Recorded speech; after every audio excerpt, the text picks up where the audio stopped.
Yes, niko na msemaji wa klabu yetu Hussein Masanza. Tunaenda kuzungumzia hali ya kikosi lakini pia maandalizi kuelekea mchezo wa kesho, hatua ya robo finali, Coastal Union wenyeji na sisi Singida BS kama wageni wa mchezo huo. Mshindi ni mmoja tu, hakuna cha alama tatu, tunaitafuta tiketi ya hatua ya nusu finali. Msemaji wetu, pole kwa safari, lakini so far unajisikiaje tangu kuwasili mkoa wa Tanga? Tumerudi tena Tanga. Tulikuwa hapa wiki chache zilizopita na sasa tumerejea tena, lakini safari hii tumerudi kwa ajili ya mchezo wetu wa robo finali kombe la shirikisho CRDB. Ni mchezo mgumu kwa sababu tulicheza hapa, kwa bahati mbaya sana mchezo wa ligi kuu tulipoteza dhidi ya hawa Coastal Union, na sasa tumerejea tena kwenye mchezo muhimu zaidi wa kwenda hatua ya nusu finali. Lakini dhamira yetu kama timu ni kufika tulipofika msimu uliopita, na safari hii ikiwezekana kulichukua kombe la CRDB kwa mara ya kwanza. Kwa kizuizi pekee ambacho kitatuzuia hapa kwenye hatua hii ya robo finali ni Coastal Union, ni lazima tushinde kwenye mchezo huu. Kwa hiyo haitakuwa mechi rahisi, nasisitiza hapo kwa sababu tunawafahamu Coastal Union wanapocheza na Singida, lakini tunaamini wachezaji wetu pia walifahamu wapinzani ambao wanakuja kukutana nao tena kwa mara ya pili, na hatuna shaka wachezaji wetu watafanya vizuri. Tuliondoka hapa kwa kupoteza bao 2-1, tukarejea nyumbani michezo mitatu mfululizo tukapata matokeo. Leo umekiri kwamba tumerejea tena lakini katika michuano tofauti. Pengine kushinda katika michezo ya nyumbani mitatu mfululizo na kukusanya alama 9. Kuna kitu kimeongezeka kwa upande wa wachezaji kuelekea mchezo wa kesho?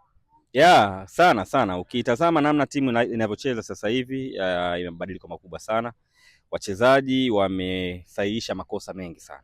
Hicho ambacho naweza kusema, lakini hatuwezi kuacha kulisifu benchi letu la ufundi. Mechi 3 nyumbani, alama 9 na magoli ya kutosha, inatoa picha kwamba Singida ile sio Singida hii ya sasa. Imesharudi kwenye ubora wake, na hicho kinatupa matumaini makubwa kuelekea kwenye mechi zilizobaki, ikiwemo mechi hii dhidi ya Coastal Union. Lakini tunamshukuru Mwenyezi Mungu pia wachezaji wetu wengi kwa kiasi kikubwa wako fiti na wameweza kusafiri na timu kuja kwenye mechi hii. Inabaki kazi ya kocha kupanga ni nani anaenda kupambania kutuvusha kwenda nusu finali. Lakini kwa masikitiko pia tunawakosa baadhi ya nyota wetu muhimu, wakiwemo Abdallah Said Lanso ambaye hatutakuwa naye katika mchezo huu, Idi Khalid Gego ambaye bado Khalid Habib Gego jamani ambaye bado ana changamoto ya majeraha, anaendelea kupona taratibu. Tunamkosa pia Ahmed Said, kijana wetu huyu ambaye amekuwa na trainer team, lakini alipata changamoto kidogo ya kifamilia, naye hakuwa katika safari hii. Ukiondoa hao, kwa asilimia kubwa kikosi kipo hapa Tanga, na wale ambao wamekuja hapa tunafahamu ni majemedari wa kutosha, wanaweza kwenda kutupambania kwenye vita hii. Inaumiza kiasi gani ama inatuumiza kiasi gani kuona kwamba kila tunapofika hapa CCM Mkwakwani tunapoteza? Je, kama management mmezungumza na benchi la ufundi, wachezaji kuweka mikakati sawa kuelekea mchezo wa kesho? Kwenye ligi unapocheza mashindano lazima kuna timu moja inakuwa korofi tu, inakusumbua tu. Yaani inatokea tu, nadhani ipo kila sehemu. Yaani kuna hata uwe bora vipi, kuna timu huwa inakusumbua. Lakini utafika wakati na unaweza kawa ndio wakati huu wa kuvunja huo mwiko.